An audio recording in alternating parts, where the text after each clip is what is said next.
Welcome to Eye on the Illini. This is Mike Cagley. I'm here with Matt Stevens. We're doing our post-game analysis.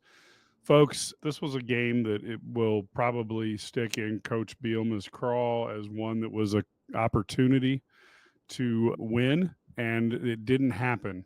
Matt, you were just down in the locker room. Can you give us kind of an idea of what your feelings were and how the team was weathering this close but disappointing loss? Yeah, it did a lot of I would say the classic Bielema stuff after a loss. Called the officiating a clown show.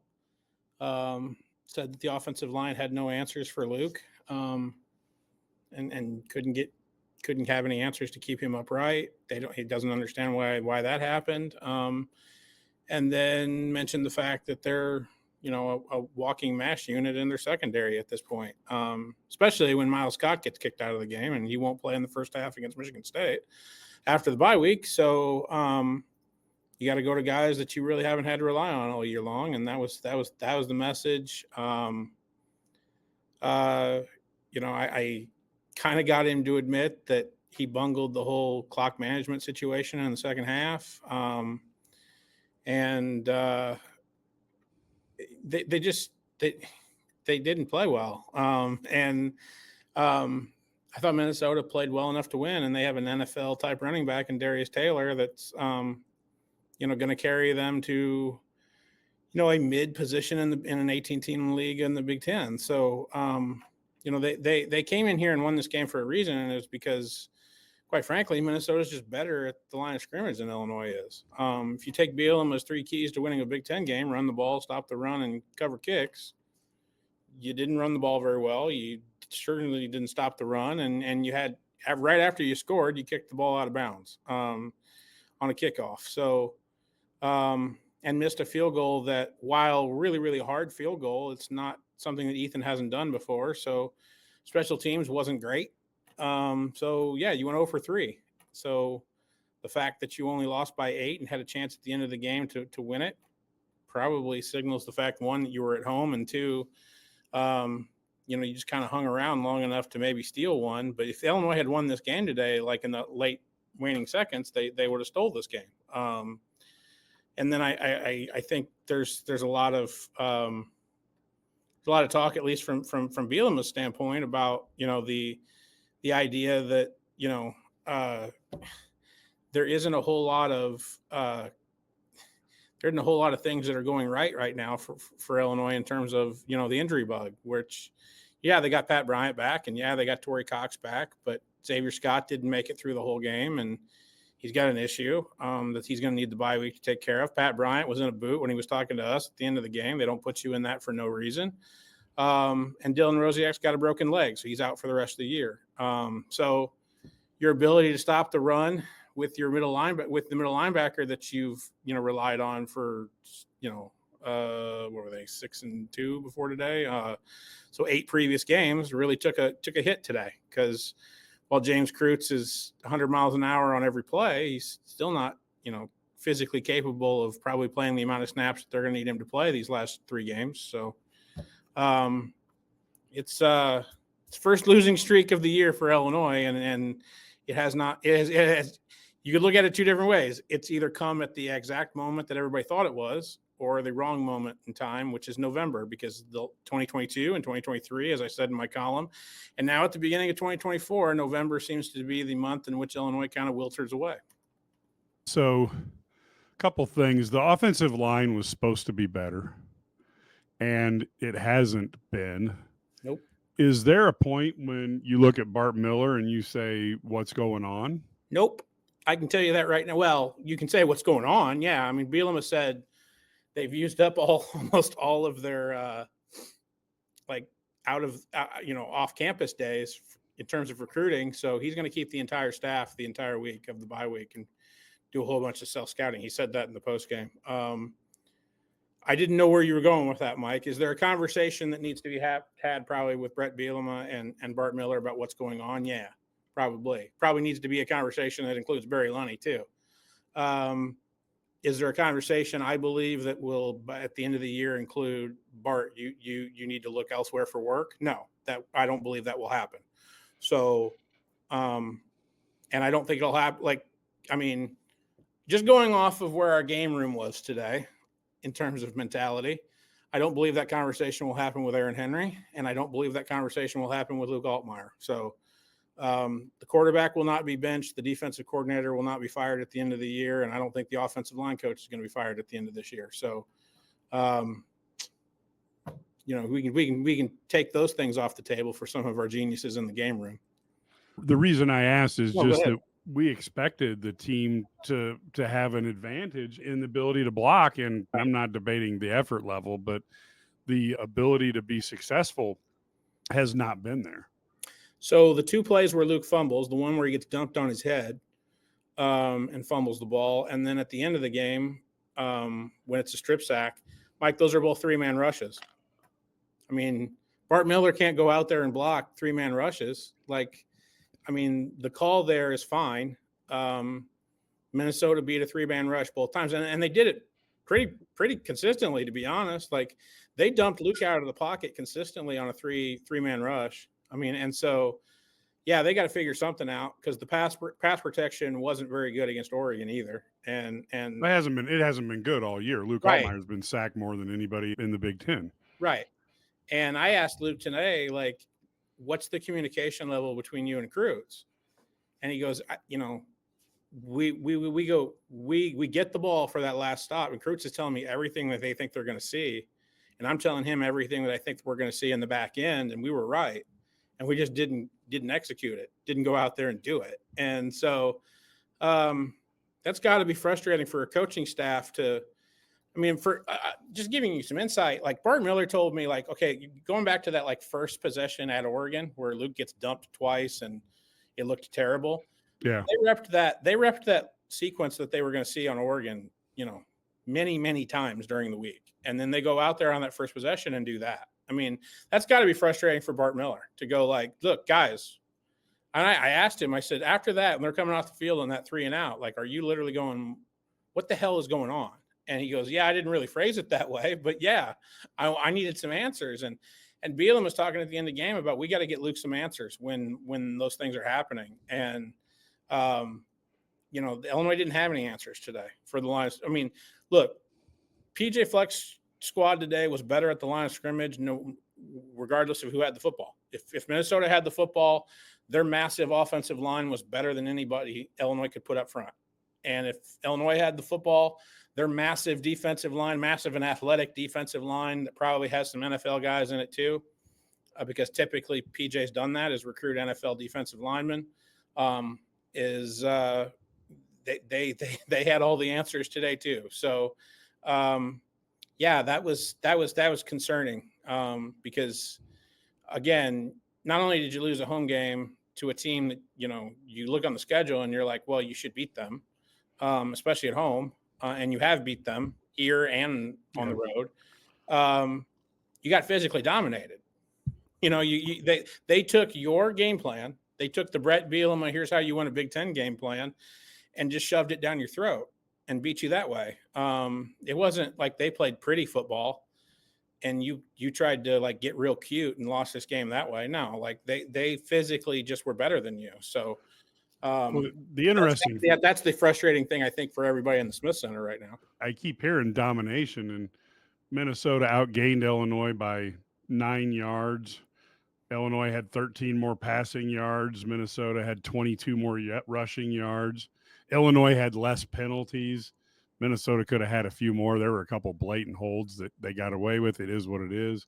First downs, there was a difference of 1. Even the third down percentage, Illinois ended up closing the gap there. So when you look through this, to me, it comes down to really two statistics is where I thought the game was lost. One statistic was Illinois fumbled twice and lost both of them. Right. And Minnesota fumbled once and it went right up to them. And then Illinois was sacked 4 times, and that was pressure. And those two things, the turnovers and the sacks, which kind of went hand in hand, right? Illinois played with a team that I thought was better than them. they played pretty much toe to toe, except for the 2 plays that you allow your quarterback, to get destroyed. So I don't think they got statistically dominated, Mike, but I think they got physically dominated. I think it's hard to watch that game over again and think, Illinois was just as good at the line of scrimmage as Minnesota. And I think Minnesota did some things just in sequences of drives that, either allowed them to get 3 instead of 7 or allowed them to have a drive stall out. Well, they were. I'm sorry, but Minnesota's poorly coached. Yeah, I mean, I don't think they're. Yeah, I mean, that 4th and 12 call gave Illinois the one thing they needed was a short field. And and PJ said, "Oh, it's 4th and 12. I'm going to go for it and get. If it was 4th and 3, sure, maybe you do the fake punt. But 4th and 12, I mean, the Illinois' offense was struggling, and you gave them the short field. If you'd have made them go 70 yards, I don't know that I would have thought they could have done it. Yeah, that seemed like a real big middle finger call toward Brett yourself. Bielema. No, to Brett Bielema of if we get this, now we've just completely, embarrassed you on your field kind of thing, and probably could have run out the clock at that point, or gotten darn near close to doing, or made it a 2-score game at that point. Which is I said on Twitter I thought the fake punt was weird in the sense that if it was called, it was weird.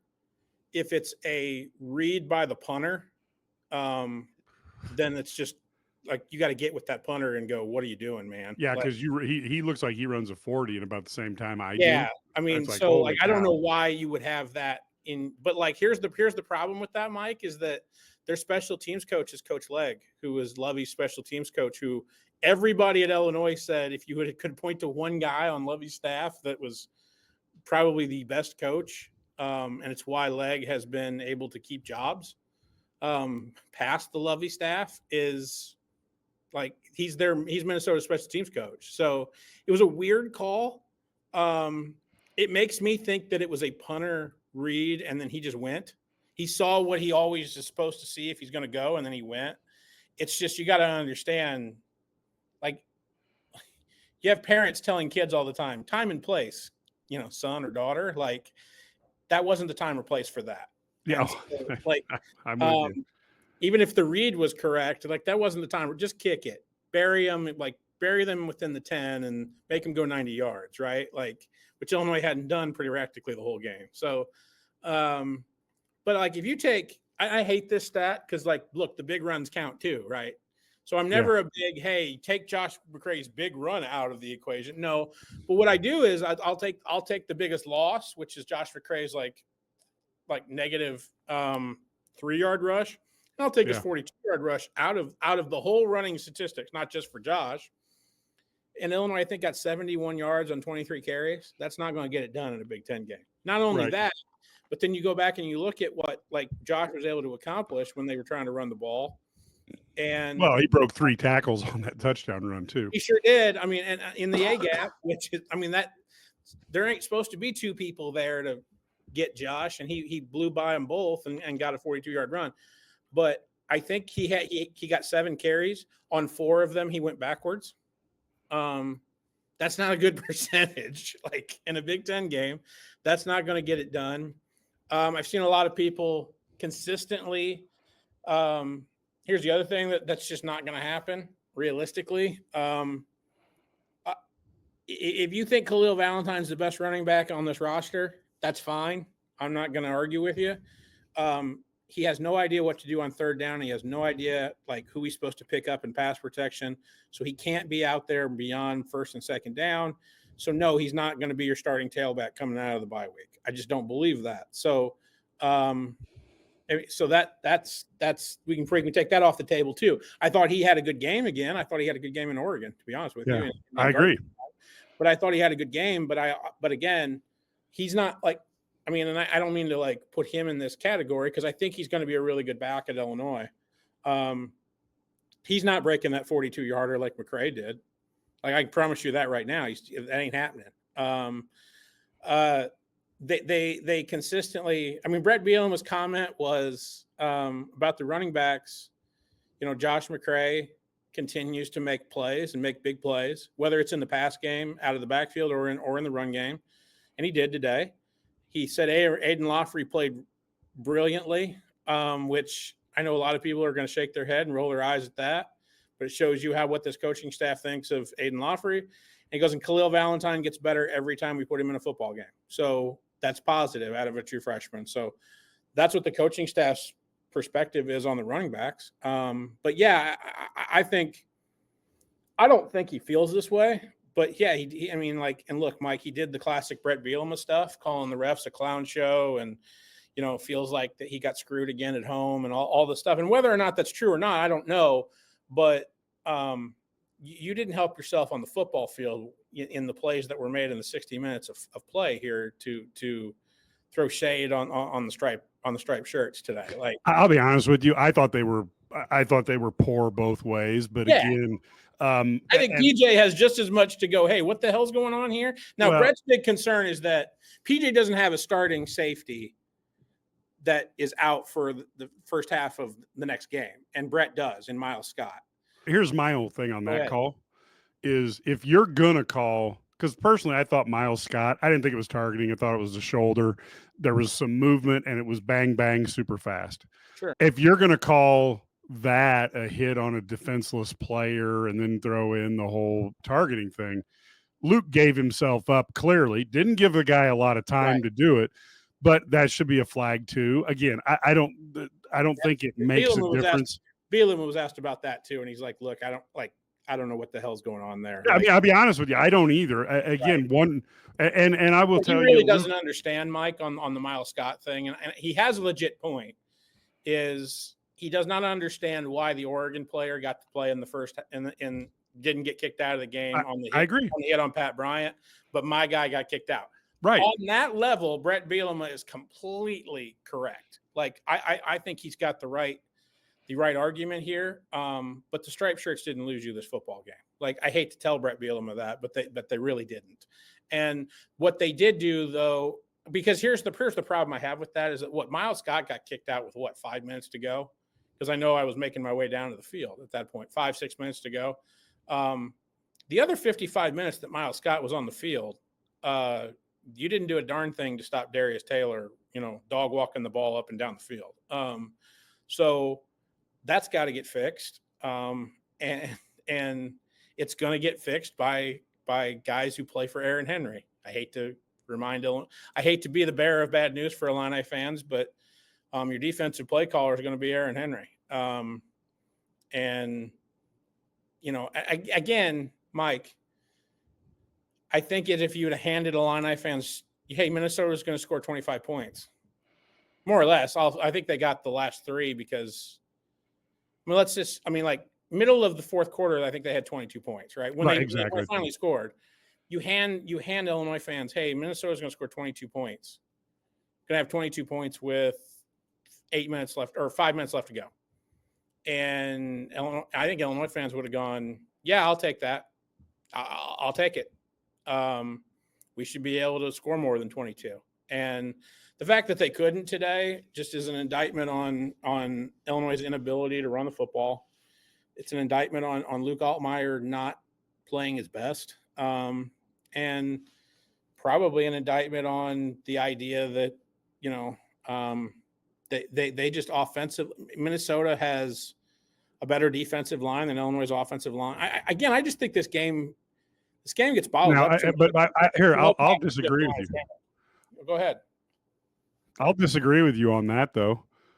If you listen to the Eye on the Illini earlier in the week, when I had on the Minnesota expert, that's why I predicted Illinois was going to win it 17-14, because Daniel House gave me a rundown on that defense and talked about the things he talked about. I immediately was, Illinois is not scoring on these guys very much. And my concern was, could Illinois stop Darius? That's what I based. I'm like, well, they've been figuring out he's one weapon. They can stop one weapon, and they weren't able to stop him. And so my pick fell apart. But I will tell you that Minnesota defense has really played well, particularly the last 3 weeks. And that's the other part that I don't accept when I listen to, especially the podcasters who they're like, oh, this team collapsed and all that. But that Minnesota defense, that was a good defense. What I'm seeing throughout college football now is that the middle of the pack, the Big Ten, you get rid of the big three and let's just throw Michigan in there because this is probably a 1-year hiatus for them. Well, Michigan's mid this year. You can throw them in there. They are this year, but for a general rule, they're not going to be. Yeah. If you go beyond them and you go that Iowa, Wisconsin, now Indiana, Illinois, etc., Minnesota, these teams are all playing games that are like betting on the NFL. It's a 1-possession game going into the last 5 minutes, almost all, it seems like, in and out. So today, Illinois had the opportunity and they couldn't make their own breaks. And then Minnesota, I thought their defensive line play, particularly the pass rush going over the right tackle and the tight end, Illinois had no answer for all day. Well, the left tackle is going to be a first-round draft pick in the NFL for Minnesota, and I think they're going to have defensive linemen get drafted. Oh, God, yes. So, I mean, number 0 is going to get drafted. Like, I had 3 NFL scouts sitting next to me today, and they're like, dude, he wasn't on the field, and Illinois just got a 15-yard pass to Sakari Franklin. I wonder how that happened. Like, it's not an accident. But yeah, I mean, I think again, this game gets bottled up to me as like that 3-yard window of the line of scrimmage between the offensive line and the defensive line, regardless of who had the football. Minnesota won it. Illinois didn't. And statistically, you can manipulate some stuff like in garbage time when Illinois is trying to try to get a real big comeback and whatever. But I just felt like physically, not statistically, but physically, Illinois was dominated today. And you got to pull it out by doing stuff in a more cute fashion. Illinois is not good at that. I said this to you last week. Like, if Illinois got to throw themselves into a victory, they're probably not suited to do that. If Illinois has got to do all these things, I felt like when Illinois took the lead, if they could have gotten a stop, I think Josh McCray sits on them. I think they move the football. I think they like the 4-minute offense that they have. You've seen it at least, get to a point in which where they're punting to coffin corner somebody. And I liked Illinois' chances to run the game out if they could have gotten a stop, but they weren't gonna, because God knows who was playing in the back end other than Matt Bailey at that point. And, Minnesota took advantage of it, but I felt like Minnesota dinked and dunked their way down the field the whole day. And Illinois never had an answer for it the minute that Dylan Rosiak got carted off on the field with a broken leg.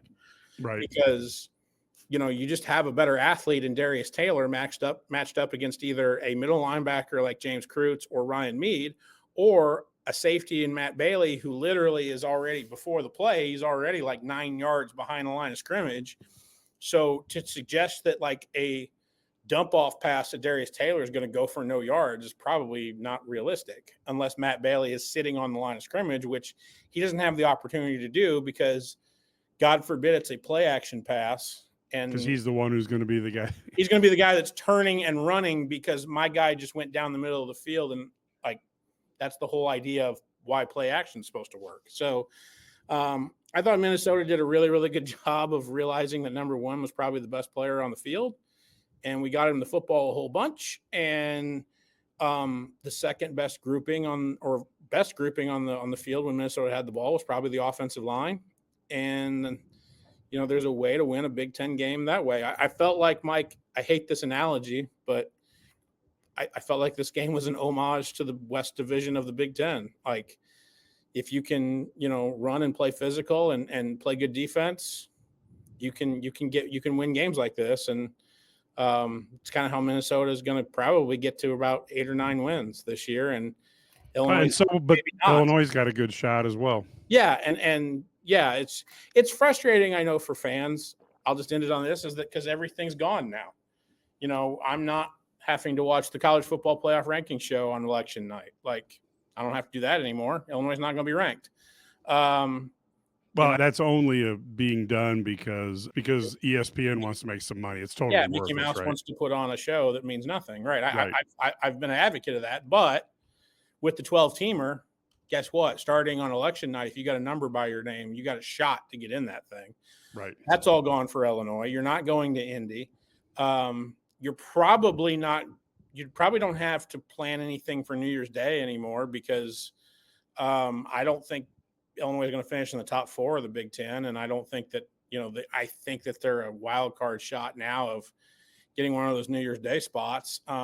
You've slid down the bowl. You slid down the bowl ladder, and so now you've got to rally yourself after a bye week, get healthy, and try to win the last 3 games of the schedule that you're going to be favored to do. But based off of everything that's happened in 2022 and 2023 and now 2024 in November, I can understand fans, discrimination on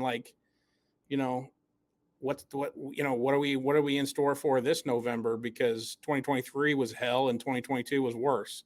So right now the November to remember thing that Bielema had in Madison, Wisconsin just has not translated to Champaign-Urbana, and he hasn't had the lines he had there, and that's right. what but they've got to get that. They've got to get those fixed. guys. Yeah, but they got to get that fixed, Mike, because I think that if you're in the Smith Center right now and you're going to self-scout yourself for a week, look, Michigan State. If I'm a defensive guy, I'm gonna bring in 2 extra guys and put them between the guard center gap, because on first down we like to run up the middle. Right, but also you had mental breakdowns too today, which is frustrating. But also, and I'll get to that in a minute. But I think what you don't want to have happen is you don't want to give teams like Michigan State, who are well coached with Jonathan Smith, or even Rutgers, who's even worse injured right now than anybody else in the Big Ten, I think. But Greg Schiano can figure out a physical game plan to beat you if you give him an opportunity. That's his bread and butter. The only good thing is he's got that quarterback who he may not have to throw, though. You know what I mean? If I can line up and kick your butt, let's figure this out. I mean, the thing that bothers me is that Bielema talked all week about having the Oregon game not beat you twice, and you had so many mental errors, especially in the second half, that are just not going to be something you want to do if you're trying to win a Big Ten game. The 2 timeouts they use in the second half are ridiculous. Okay, now that I will agree with. I look at it, and again, I know that people don't like to do this, but I look at what you said originally is the defense and offensive lines were of Minnesota was why Illinois lost. And I don't think the Illinois guys didn't try. No. I think they went out there and Minnesota was better today. Maybe if they play 10 times, they go 5-5. I don't know. But my point is today they were marginally better when they needed to be. Again, this thing where my team never loses, they just suck 1 week or they suck 2 weeks. Look, Oregon was significantly better than Illinois. Illinois wasn't going to win that game, barring the good Lord himself coming down and playing quarterback. And this week, on the lines, Minnesota was the better team. Yeah. And I don't know that I'm necessarily going to say that our guys stink or that's why. There were opportunities to win the game. But I will say Minnesota had more opportunities to blow this wide open, and they didn't. Yeah, I agree. So, again, I go down to Aaron Henry's defense has done a real good job of bowing up and allowing 3 points instead of 7. You got to give Illinois credit for that the entire year. But there's a couple of things, Mike, that happened today that just freaking can't happen in Brett Bielema's 4th year, and I'll just say it. One is the 2 timeouts that they used in the second half. I'm going to detail it because I know exactly what happened. I know exactly what happened because I've been told exactly what happened. The first timeout is so Luke gets the face mask, right? Yeah. They start the clock. Okay. If you're Brett Bielema, the first thing you do is you look for the official that's winding his arm, and that means the play clock has started. Okay. And with the NFL communication that they now have in their helmet, when it gets below 15, Barry Lunny can't talk to Luke Maltmeyer anymore. So they weren't going tempo. They were huddling, and Luke needs the play. And Luke is literally doing this, at the 20-second mark, going, get me the play. And I looked over at the play clock, and it was at 14, and Luke literally just does this and goes, I don't know what to – there's no call. There was no call. Mike, there was no call. So at that point, Luke is literally going, I don't know what to do because I don't feel what do you want Luke Altmaier to like call it himself? Like, well, that's I see now of our generation, we would sprint to the line. The second that we get to 15 seconds and we don't know, it's like awesome, and we're up to the line, man. I'm calling an audible up there. And I feel like Luke Altmaier's not Jay Cutler, and he's not going to pull that crap, and he's going to go, hey, like, give me a board where I can go, okay, now I know where the play is. And I think they tried to get the boards up at like 12 seconds, and it was just a disaster. And Barry's looking over at Brett and going, call timeout. Like, so there's one. Like, so that was a complete disaster. And the other one is just unexcusable. Okay. Minnesota goes down and scores. Okay. Miles Scott's already been kicked out of the game. Okay. So his replacement is Mac Rasetich. Mac Rasetich is already in the 2-point play, like, formation. So his replacement should know to go in the game because Mac has already been moved to a starter, right? Like, and we're going to have 3 safeties in this game because it's at the 2-yard line and it's a goal line situation. He should know he's in that package. He wasn't in there. I thought they called timeout, Mike, because they had like 13 or 14 guys on the field and they didn't want to like he called for too many men on the field and give Minnesota another free play. They called timeout, Mike, because they only had 10 on the field. That can't happen. It flat out cannot happen. It's not like Aaron Henry. I promise you, Aaron Henry knew they were going for 2. Brett Bielema knew they were going for 2. They both looked out there and did and started doing this with their finger counting and going, we only got 10.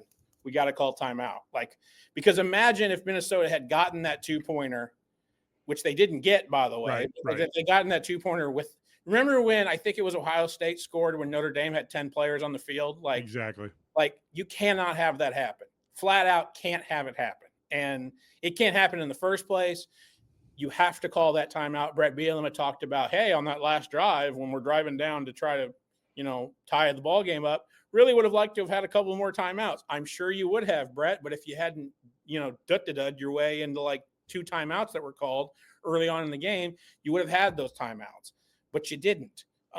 Because you had chaos going on your own sideline again that didn't have anything to do with your inability to figure to game manage your way to a victory. That's the only thing that. So, but Oregon didn't beat him twice. Yeah, apparently they did. No, I don't think they did because I don't think that had anything to do with Oregon. No, but like when you're talking about, hey, we can't allow mental breakdowns after a loss like this. Guess what? You had mental breakdowns after a loss like this. So I don't know what you want to call it, but it's inexcusable. And it can't happen with teams that want to get to that 8, 9, 10 win total that Illinois wants to get to, or at least said they want to get to. And in order to win games like this. Like, now here's a problem I have. I did the schedule 10 different ways to sundown this year. Sure. I could not get better than 6-6. You about to do the whole if they finish 6-6, it's okay thing, or what? No, I'm thinking if they end up at 8 wins, let's just say 8, because they really should be 9-3 now if you're really looking by this. They're going to be favored in the final 3. Everybody. Right. So I keep thinking to myself, should I be happy with 8-4 when at the start of the season I had to round up to get to 6-6? Can I answer that for you? You go right ahead. My head? No. Expectations are allowed to be changed when circumstances change, Mike. You know this. When Illinois goes to Lincoln and wins, when Illinois beats Kansas here, and I know Kansas's record is what it is, but that was a huge win, and don't tell me that it wasn't. I agree totally with that. And then, Illinois beats Michigan here, and don't give me what Michigan's record was. That was a huge win. They don't. Illinois fans don't storm the field over things that don't completely matter. And it was a big win. It was a win you didn't have on August 1st, folks. Okay. At that point, you're sitting there going, yeah, 9-3 is about right. So I think 8-4 is an underachievement. I'll tell you that right now. And we had somebody on our chat right now. It's like, well, we're going 6-6. Boy, howdy, if they go 6-6 and end up in that Detroit Bowl, that's not going to be seen as a successful season. I can see Brett Bielema now saying, hey, I didn't come here to go 6-6 and lose my last 5, in a season. So I'm pretty sure that the expectations of this team changed on about, October 1st, and because the circumstances changed. So I think Illinois should be an 8-8 and 9-3, football team. I think they should be an 8-4 football team. And if they aren't, things went terribly wrong. But guess what, Mike? In 2022, things went terribly wrong in November. And 2023, things went terribly wrong in November. And I've got a lot of questions for a lot of people in the Smith Center if this thing for a third straight year goes terrible in November, because you're supposed to be playing your best football in that month. And for 3 straight years, if that ends up happening, for 3 straight years, Brett Bielema's team has not played their best football in the month of November. And that's a big problem, because I talk about the journey of a season all the time. You cannot be stumbling at the end of this journey, because that's when you're supposed to be at your best, especially when you play a physical style that Brett Bielema wants to play. You're supposed to be the team that nobody wants to play in November, because that's going to be such a pain to play Illinois. God, we're going to need to be in the tub for 2 days after we play Illinois. Teams don't feel that way anymore in November. Teams feel they can go to, like, Illinois is just a bump in the road. And quite frankly, Illinois is not going to have their best team by November, and not going to have all of their players left in November. And if they don't, they're not deep enough to beat me with. But I think that's part of the reality, Matt, and I think it's something that nobody wants to say. But it's year 4, Mike, of Brett Bielema, and I'm just pointing out the obvious here, Captain. Call me Captain Obvious. Then what have you been doing from a recruiting standpoint on the offensive and defensive lines if you can't figure this out? What have you been doing in the secondary in terms of recruiting when you can't figure this out? So, if you're not deep enough to beat a Minnesota with your 1B team when some guys are out, then Brett Bielema's got to have a come to Jesus moment with himself and say, hey, look, we got to fix something. This is the run my own business dream. This is the colleges paid for dream. This is the retire early dream. This is Busey, where your dreams and possibilities become moments through trusted guidance and expertise, through lifelong relationships. Because we're here to help you achieve the life you've always envisioned. Well, to me, it comes down to, and this isn't fair, okay? But when you don't have Ohio State's $20 million, when you're not the New York Yankees, those guys can make personnel mistakes, and no big deal. We'll just write another check. Illinois isn't that. So they have to be right on personnel a lot more than Ryan Day is, because Ryan Day goes, I get $20 million. I get somebody else. It doesn't matter. Well, Illinois doesn't have that. And then the other thing that they have to do is, and I know that Brett Bielema, Brad Underwood, Shauna Green, they don't want to do this, but they probably have to be available to close the deal on NIL donations if they are needed. And not that I think they aren't, but unfortunately they have to be the front person for sales, or Josh Whitman as well, because that money is going to be critical. Because now Illinois, instead of being in the transfer portal the way Indiana went in and brought in everybody because they knew the James Madison team, but Illinois has to go in there and say, okay, I know I have a hole at defensive tackle, and I know I have a hole at right guard, whatever. Right. They have to go in and say, okay, what guy is a can't miss difference maker? That's easy to do. But there's a third thing that they have to put in there, and this is hard, that I can afford. And so he's got to go in. Brett Bielema's got to go in. And he's not Ryan Day. He's not Kirby Smart. He can't look at the top guy and go, I got this much. I'll take him. He's got to look at the 7th guy or the 8th guy. Which one of these guys isn't going to miss, and I can afford him? That's a lot harder. Yeah, we're gonna let's wrap this up. But like the according to the head coach, I happen to know for a fact. I'm IlliniGuys subscribers that have been on here for a while. Like, we've gone back and forth on. I think the first 2 years of Bielema, we weren't all that interested in, doing pay for play and doing. I mean, he said it. He said it in Indianapolis. people want to get on me about this. He said it. But the monopoly money doesn't go as far either. Taking the man for his word for the first 2 years. Then there was a federal court decision in Tennessee that allowed it to not be part of the rules anymore. And so they got more aggressive with it. And I'll give them credit for that. But quoting the head coach this past Monday, we got one program in our league that has a $20 million budget. And we've had he said this, we've had a $2 million budget. That's not sustainable. I can't work with that. Literally what he said. I would agree with that. Yeah. So that does two things. One, and I think they're both good. I'm not saying that this isn't something he shouldn't be doing. One is it starts to embarrass the money people that don't want to see stuff that happened like today, and say, hey, you're part of this too. You may want to focus on basketball now.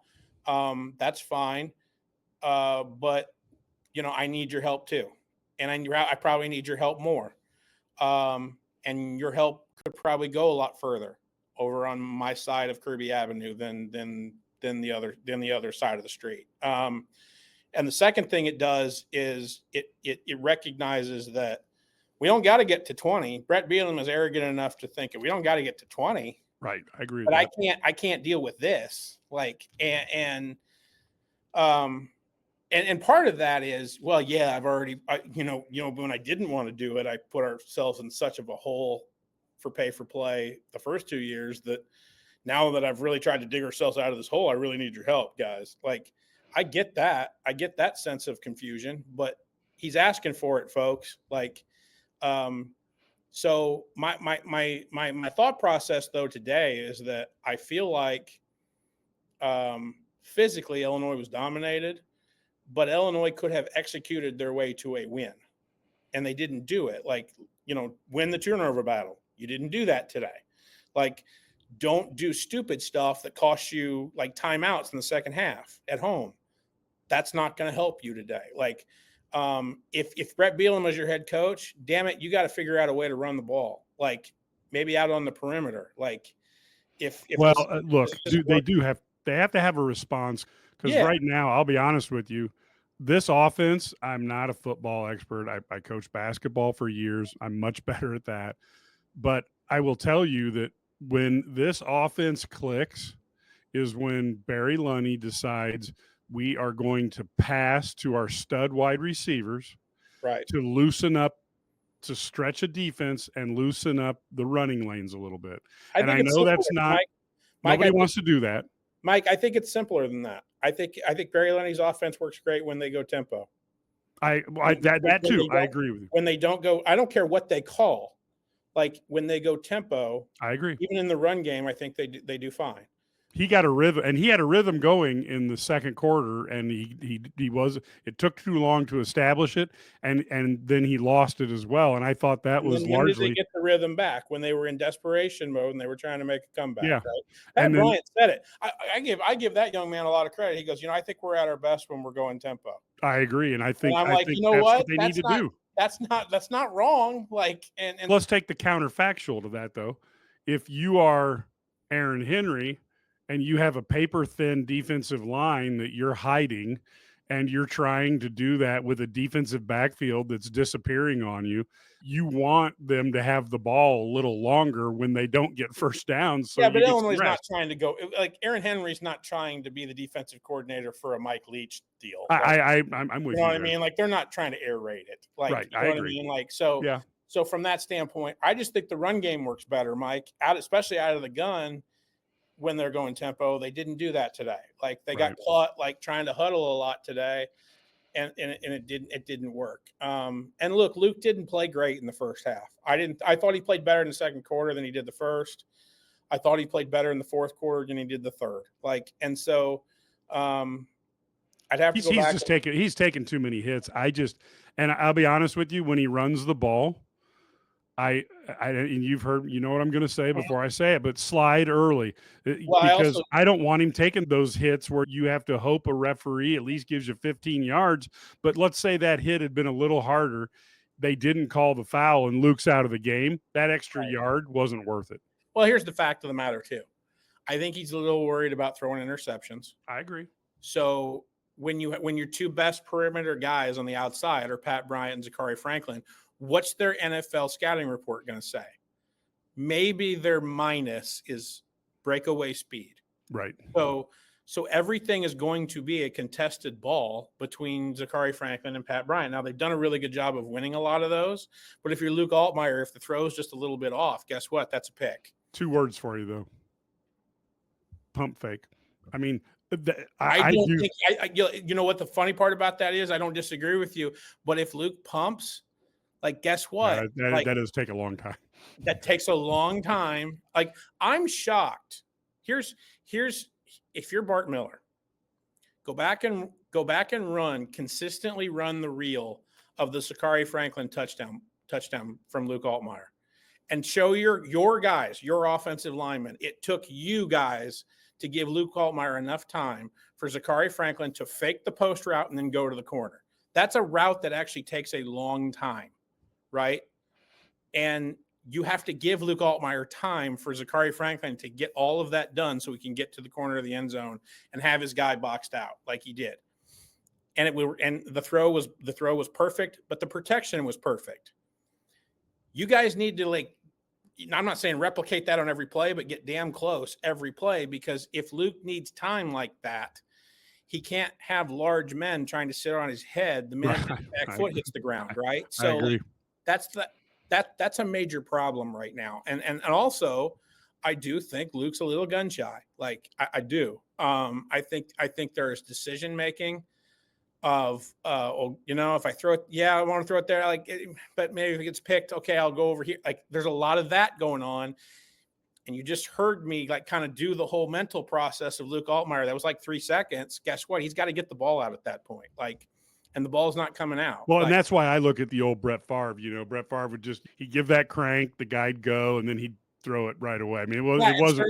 And Mike, look, I lived in southeastern Wisconsin, and Sterling Sharp and Robert Brooks usually had like 2 steps on the guy. Like, you know what I mean? So, like, if your wide receivers aren't getting steps on your guys, like, that's you got to get them to bite on the slant. Like, he's throwing darts to Hank Beatty, like, because the window is like this big, right? So, like, he's got to throw, like, he's got to make that throw almost perfect. So it's not all on Luke. Like, and look, for all, again, and I don't mean to get preachy, but, like, you want to put Donovan Leary in the Michigan State game? You want to start Donovan Leary against Michigan State? We can show you. I tell you how that's going to go. Like, that's going to be a loss that you gave away because you didn't play your best players. Donovan Leary, I think, has a very bright future. But you don't throw him in November unless there's no other choice, and there's other choices. Yeah, because here's what people don't understand. And I think that it's funny because I think people understand this more from the basketball side than they do the football side. You bench Luke Altmaier right now, guess what happens? Like, good luck going and getting another quarterback out of the portal if you ever need one ever again. Because you've done this twice now to Luke if you do it. Like, you've benched him at the end of the year when you've told him you're the guy. Like, that's just the way that position works in the portal in this sport. I'm just telling you that right now. You want Aaron Henry fired at the end of the year? Like, guess what you're at? I want people to understand what you're asking for.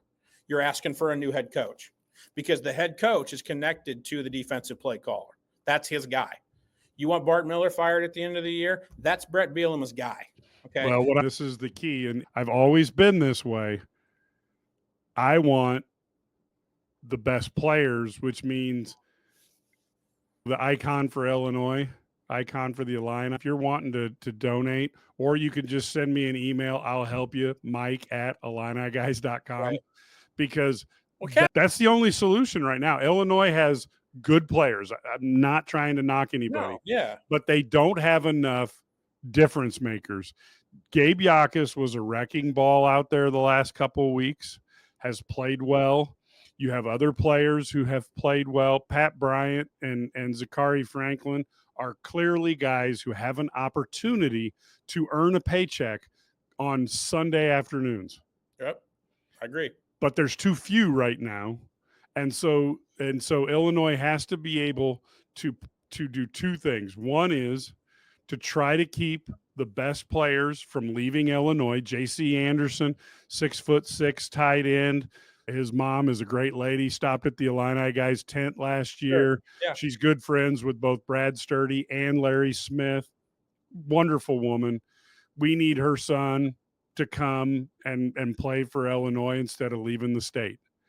And then Illinois has to be able to go out and compete with a difference maker or two that they need and attract them here. I don't think money's the only thing. That cheapens the decision-making process for these kids because it isn't just money. No. But the fact of the matter is, if you weigh things and everything's equal and you can make X more dollars at somewhere else, you go to somewhere else. That's just life. Right. So this is what Illinois needs.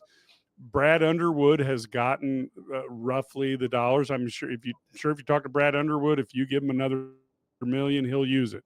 But Brad Underwood has gotten and this is not an expense, folks. This is an investment. He's gotten the investment to reload a team with 10 new players. Right. We'll see how it works. Don't judge it in November, judge it in April. And Brett Bielema needs more dollars because he's got a 85-man team and he has less NIL than the guy who has a 13-man team. Well, and I'll just say it. I hate to say it this way, but there's a lot of players that play on the line of scrimmage at Minnesota who grew up in Illinois. And Iowa. Yeah, and Wisconsin, and the fact of the matter Michigan. is their head coach is from Illinois, and he likes to come in here and steal players. And if you're Brett Bielema, you can't allow that to happen. And up until today, you used to be able to go, I'm 10-0 against Minnesota, and I'm 3-0 against that guy. Now I'm not. That's off the table too. So I'm not trying to be the turd in the punch bowl guy, but there's two responses that I have to that, Mike, and I'll get out of here. Is one, I'm sure Kathleen Knight has an email address and a phone number. Yep. There's that. Two is I'm pretty sure that Brett Bielema needs to figure out he's got to figure out some stuff during this bye week that gives Illinois the best shot to go 3-0. And I think this is tough, and he loves complimentary football. But I think playing with tempo, which doesn't always meet all of those complimentary football objectives, because of the priority of improved results that we see with that offense. Right. I think there needs to be a concession made that to sacrifice some of the complimentary football desires so that you can get the offensive productivity that seems to come along when they're playing tempo. And I would say that's a trade worth making, but I didn't spend the last 25 years of my life being a football coach. Right. But as a non-football coach, who's a guy who's more of a business guy, who's thinking what works, I would do that. I would. And the other thing is that I think the only guy on the offensive line that should feel secure about their jobs are J.C. Davis and Josh Kreutz. Period. I would go into the bye week saying, is there something we can do with the guards? Is there something we can do at right tackle? Well, Priestley looks like he'd be an unbelievable right guard. I think Melvin Priestley has done just fine at right tackle, considering what they thought they had from a movable clay standpoint going into this year. But they've got to figure out, can Brandon Henderson help us if he plays every snap? Can Kevin Wigington help us if he can play every snap? Is TJ McMillan ready and willing to play guard instead of center right now? Because I know he's the backup center, but can that help us? All of those things need to be asked. And I think Brett Bielema does a really good job with his coaches of forcing difficult conversations. I think there's going to be a difficult one with Bart Miller in the sense of, are we playing our 5 best guys all the time? And I think if Bart looks at him straight in the face and says, yeah, we are, we got to figure out a way to get them to play better and put them in better spots. I think that's an acceptable answer too. I agree. So that's got to be figured out, because if Illinois gets dominated at the line of scrimmage by Michigan State's good enough, has talented enough players to beat them. Oh, totally agree. If they get dominated in New Jersey at Rutgers at the line of scrimmage, Greg Schiano and his boys can beat you. Yes. And trust me, if you get dominated at the line of scrimmage at Wrigley Field, David Braun's got enough good players on his offense and defense to beat you in a 60-minute football game. And so I think all of those things need to be figured out on both sides. I think Terrence Jameson needs to figure out, like, am I playing? Does my rotation make sense? Are we playing T-Rod too many snaps? Like, all of these things have to be asked in this bye week. I know the coaches aren't going out on the road. They're going to self-scout, and I think they're going to try to come up with some answers, because right now, as we leave this 25-17 loss to Minnesota, there aren't a whole lot of answers right now for Brett Bielema, and it's frustrating as hell, because this isn't where he thought this team would be going into another November, where he needed to flip the script. Just like he needed to flip the script, Mike, in the beginning of this year, which he did.